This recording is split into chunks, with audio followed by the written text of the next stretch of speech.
présidence de Radio France. Ceci candidat pour un fauteuil. Seule femme, Sybille Veil, 40 ans, peut, comme ses concurrents, offrir un nouveau visage à Radio France.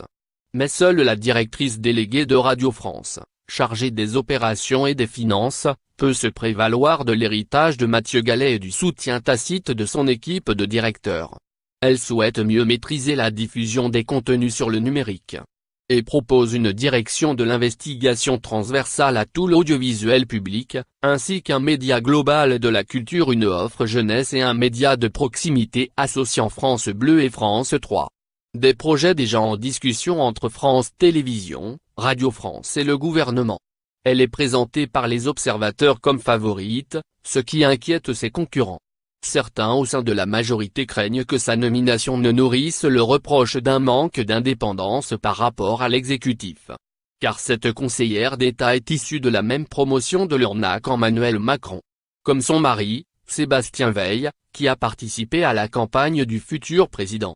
Ses partisans rétorquent qu'elle a été conseillère du président Nicolas Sarkozy, avant de rejoindre la PHP et d'être nommée à Radio France, en 2015, bien avant l'élection de M. Macron. Jérôme Batou, 39 ans, met en avant ses fonctions de directeur général de Publicis Média France mais aussi de conseiller à la revue Le Débat.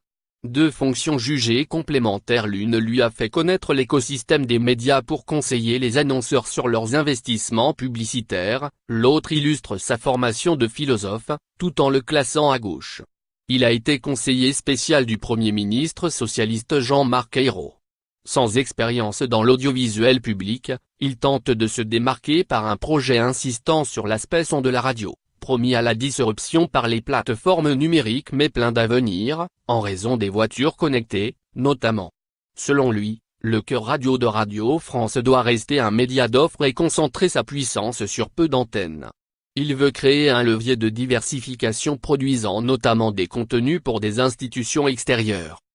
Directeur de la radio TSF Jazz, ex-directeur général du groupe Nova Press, dont le propriétaire, Mathieu Pigasse, est actionnaire à titre individuel du Monde. Bruin-Haut-Delport, 53 ans, a été président de Solidarité Sida et engagé dans les campagnes d'Europe Écologie Les Verts depuis 2010. J'ai bien conscience de ne pas avoir le parcours typique, a-t-il dit à BFM TV. Il juge que France Bleu et France Musique peuvent être améliorés. Il propose d'investir sur la technologie de diffusion numérique des contenus et leur indexation pour les assistants vocaux. Il veut générer de nouveaux revenus en créant des contenus dédiés pour des marques, citant l'exemple d'Engie pour la COP21.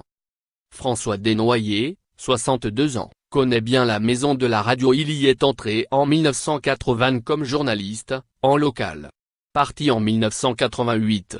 Ce proche de Jean-Marie Cavada y est revenu comme délégué général, durant la présidence de l'ancien présentateur, entre 1998 et 2004.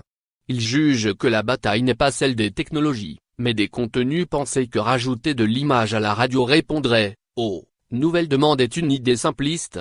Entre France Bleu et France 3, la priorité, pour celui qui s'était occupé des questions de décentralisation au début des années 1980, ce sont les synergies éditoriales. Guillaume Clossat, 45 ans, a connu à la fois les cabinets ministériels, notamment auprès du secrétaire d'État chargé des affaires européennes Jean-Pierre Jouyet, et les entreprises privées comme McDonald's ou Verita. Mais c'est son expérience comme dirigeant de l'Union européenne de radio-télévision, UR, depuis 2013, la plus grande alliance de médias de service public, qu'il met en avant, une façon de souligner qu'il travaille déjà à la mise en place de synergies entre différentes structures, sur le modèle de ce que souhaite le gouvernement pour Radio France et France Télévisions.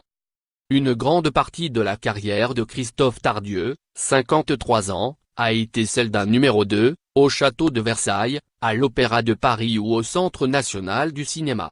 Cet inspecteur des finances, qui a été conseiller de Christine Albanel, ministre de la Culture de M. Sarkozy, veut s'inscrire dans la continuité de M. Gallet. Il dit vouloir garder les équipes en place. S'il insiste lui aussi sur la nécessaire adaptation aux usages du numérique, il se distingue par sa volonté d'accorder une place plus importante à la chanson française et de développer encore davantage la place des langues régionales sur les antennes de France Bleu.